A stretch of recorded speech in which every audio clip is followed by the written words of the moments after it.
Bună, dragilor, și bine ați venit la o nouă citire.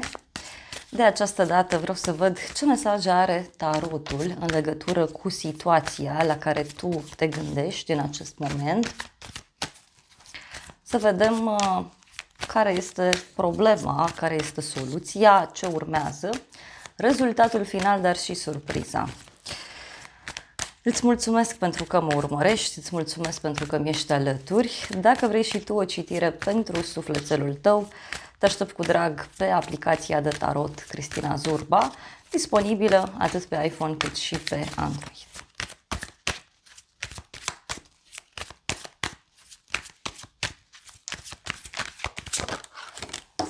Ok.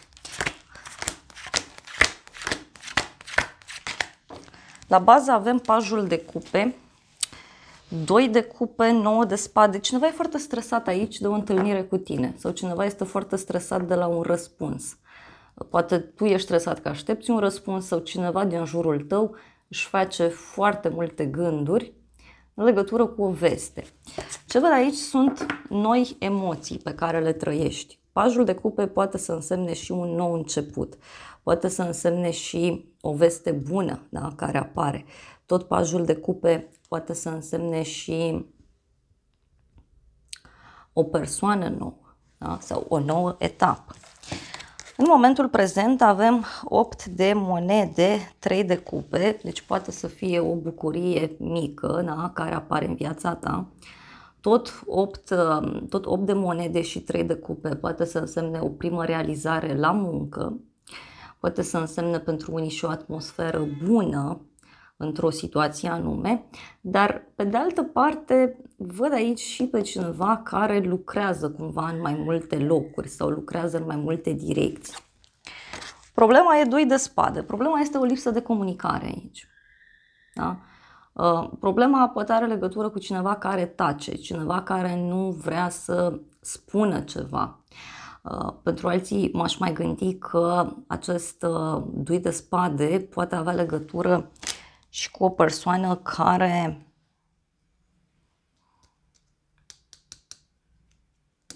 se retrage, da? Evită. Hai să vedem despre ce este vorba. E cineva aici care, așa cum am zis, uite, vrea să se retragă. Poate este o persoană care, știu eu, e mai ciudată.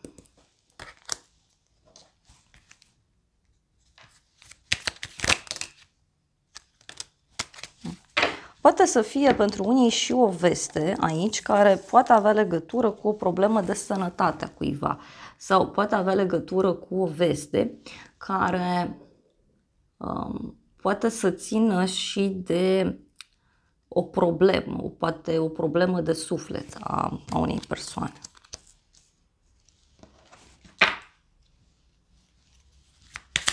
Mai vreau o carte.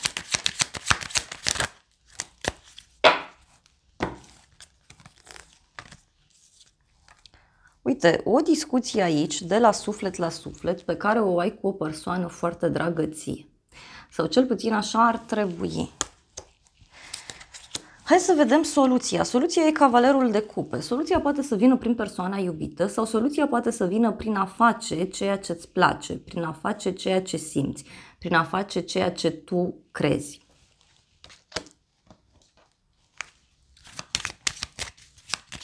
Printr-o veste de pace, da? Poate să însemne.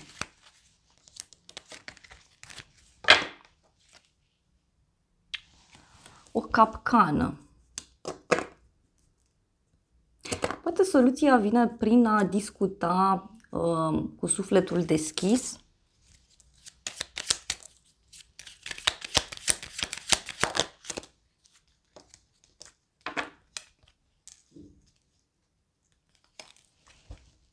Soluția vine prin a încerca să surprinzi pe cineva sau poate dacă e vorba de o relație de cuplu este despre a face lucruri noi în permanență, despre a-ți surprinde partenerul.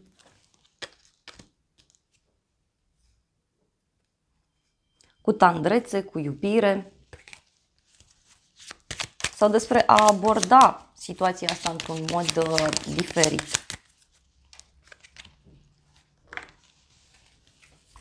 poate are legătură și cu a face ceva pe cont propriu sau cu a te bucura de ceva puternic.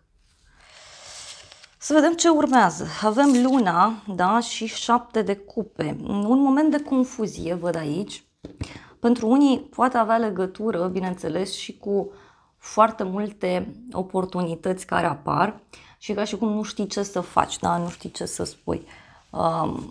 Mai poate să însemne și o veste destul de ciudată de la o femeie sau o veste care apare undeva la o vreme de seară.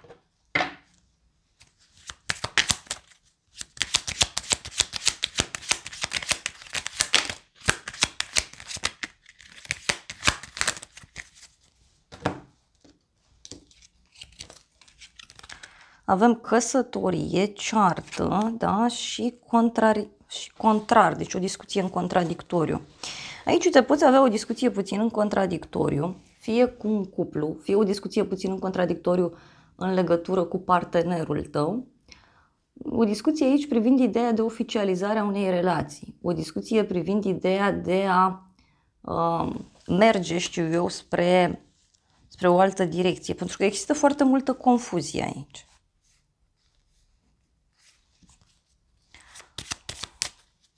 Foarte multă confuzie. Uite, pot veni niște vești care să te surprindă. Aici văd o femeie brunetă.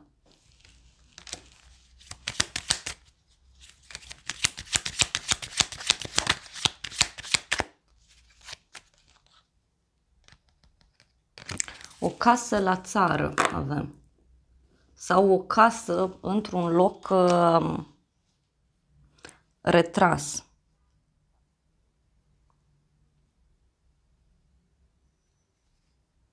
Poate este o persoană care stă undeva în mediul rural sau este mai retrasă și care îți poate da niște vești aici. Niște vești care zic eu că te pot ajuta destul de mult.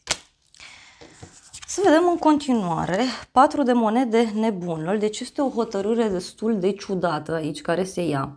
4 de monede poate să însemne și faptul că cineva se simte sigur pe el, se simte stabil, dar poate să însemne, repet, și o hotărâre foarte bruscă. Văd aici totuși un nou început, o nouă etapă.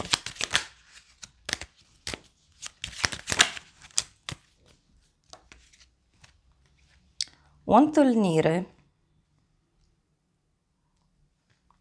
cu o persoană foarte sigură pe ea, este o persoană cu o experiență de viață care îți poate da niște sfaturi bune, văd eu. Te poți sfătui, da, cu această persoană. Nebunul.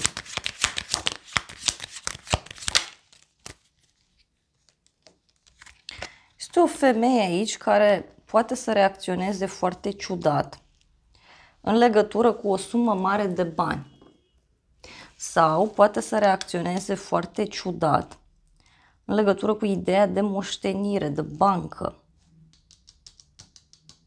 Poate să rămâi foarte surprins aici de atitudinea, repet, acestei femei.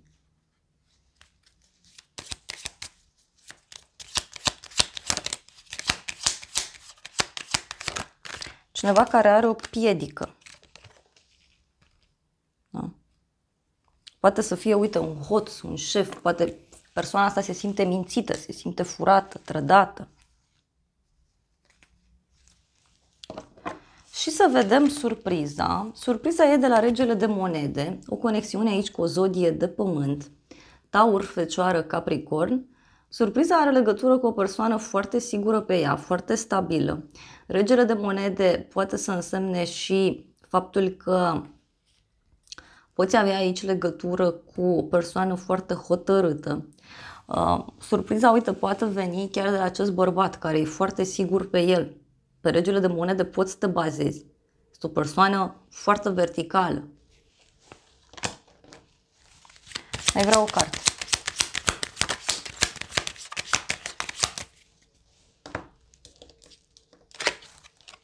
Avem excursie și copil. O persoană aici care se comportă ca un copil sau poate persoana aceasta îți propune să mergeți într-un loc nou, să călătoriți poate într-o țară nouă. Dar surpriza aici știi că poate veni și la un drum sau în urma unui drum și poate avea legătură cu o persoană mai tânără sau cu o nouă persoană. Uite, surpriza este că cineva îți ia apărarea, cineva vrea să te protejeze, cineva vrea să-ți fie alături.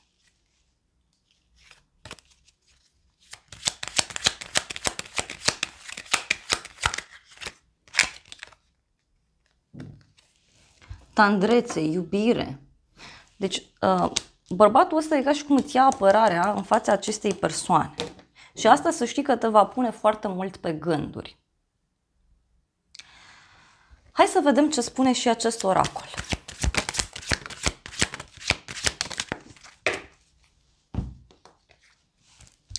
Avem așa, uniune, relație, căsătorie. Cer scuze, deci ceva care deranjează pleacă din viața ta. E cu noroc, e o relație norocoasă. Avem aici așa, o surpriză, un cadou, o lună de miere,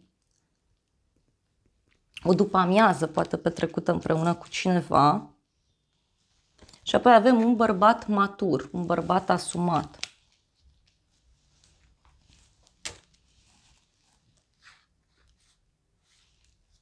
Surpriza este de la acest personaj care ți este alături. Uite, și surpriza poate avea loc la o întâlnire. Poate este o cină romantică, poate te vezi cu cineva, să beți o cafea, să stați de vorbă. Și omul ăsta vrea să-ți propună ceva.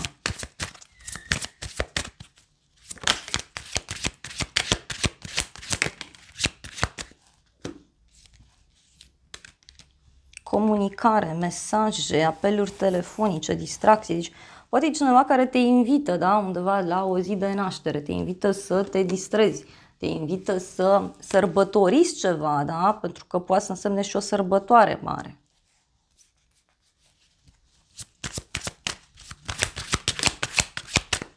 Am întrebat ce e cu surpriza. Surpriza are legătură cu un prieten care ți este alături. Sau poate chiar și persoana iubită dă dovadă de sinceritate, dă dovadă de prietenie.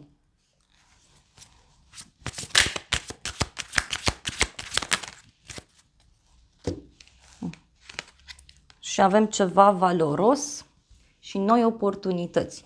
Este clar aici vorba despre faptul că ai o surpriză aici, poate legată de partea financiară.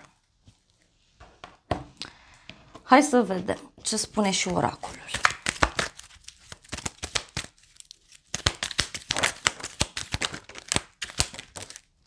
Avem aici o persoană vicleană și bani mulți sau o persoană care nu are suficientă încredere în forțele proprii.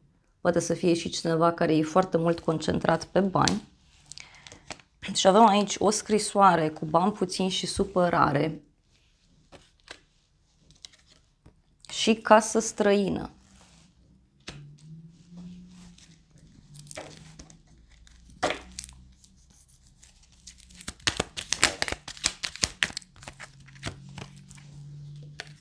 Am întrebat care e surpriza. Este o veste rea și cineva aici care te dorește, cineva care vrea să-ți fie alături. E ca și cum apare aici ceva puțin complicat, ceva negativ, dar apoi lucrurile deodată se schimbă.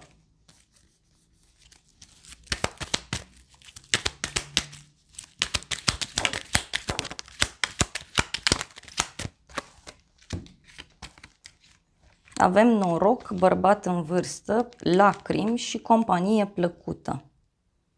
Poate să fie, uite, o persoană mai matură care este puțin înlăcrimată, este puțin supărată și îți poate spune despre aceste aspecte.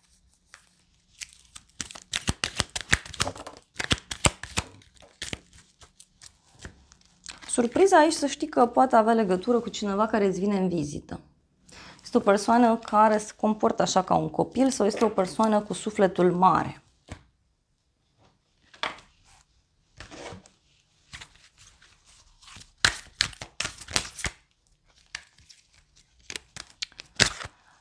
semne, Uită-te după semnele care ți arată o dragoste adevărată.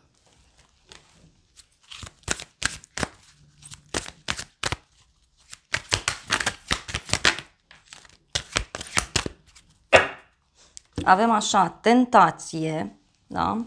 Gândește-te cu atenție în legătură cu această situație, pentru că îngerii spun așa, despre niște provocări.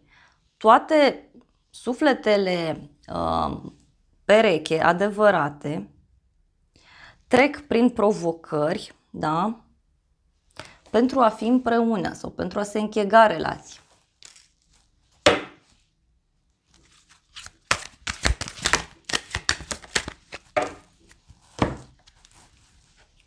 Fii pregătit să accepti ceea ce soarta a pregătit pentru tine. Și aici avem un angajament serios, o relație serioasă, o colaborare serioasă.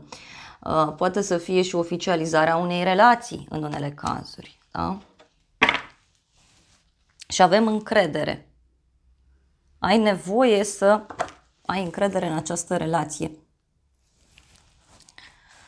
Eu cred că ceva aici se schimbă foarte brusc. Foarte, foarte brusc. Să vedem îngerii romantici. Ei, clar, avem așa, o separare, a venit timpul să te separi, o nouă iubire, o nouă persoană și apoi avem angajament, iubirea ta merge la un nivel mai înalt de angajament. E ca și cum te separi de cineva, apare o persoană nouă și deja și avansezi la următoarea etapă, că persoana asta e foarte serioasă, regele ăsta de monede. Dar uite, îngerii zic să-ți lași totuși prietenii să te ajute, să-ți lași oamenii din jurul tău să-ți fie alături.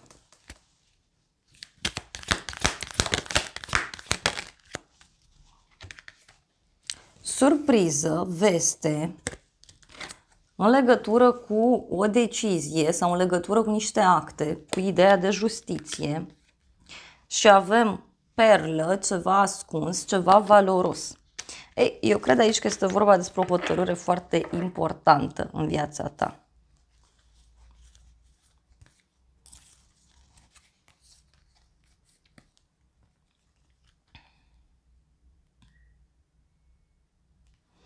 Poate cineva din jurul tău care trece prin niște provocări, mai poate să fie. Să vedem și un mesaj de la oracolul lunii.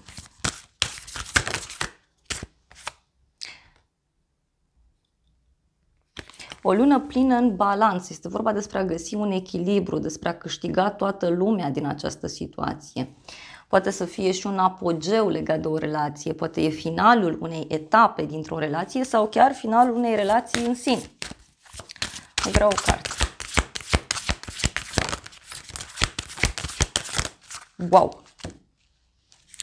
Așteaptă-te la schimbări puternice, energia câștigă acest moment. Deci văd aici foarte mari emoții, schimbări foarte puternice care se anunță în viața ta.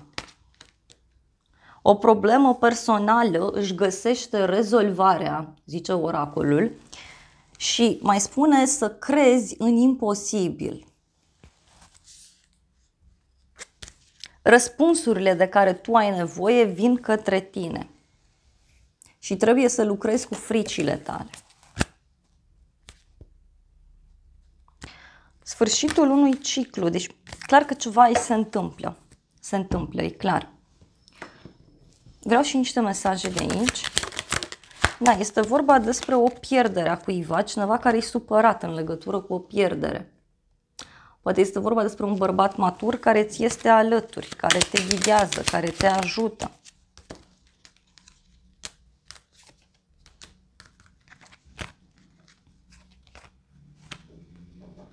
Sau două persoane diferite, da, care trec prin niște momente complicate.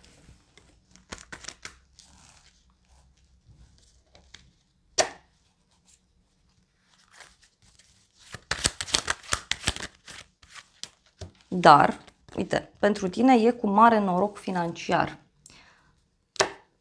Este cu o schimbare foarte mare. E ceva ce tu speri foarte mult în urma unei vizite, în urma unei întâlniri, în urma unei discuții și fix acolo ai parte de surpriză. care are legătură, uite, din nou, ideea de copil, de nou început, o nouă persoană, o nouă etapă. Dar ca să vină etapa asta, clar, ceva vechi trebuie să se ducă. Dragilor, acestea au fost previziunile de această dată. Eu vă mulțumesc pentru prezență, vă îmbrățișez cu drag. Sper din suflet să vă fie de folos informațiile și să ne revedem cu bine și data viitoare. Eu vă doresc să aveți parte de o zi sau de o seară cât mai frumoasă.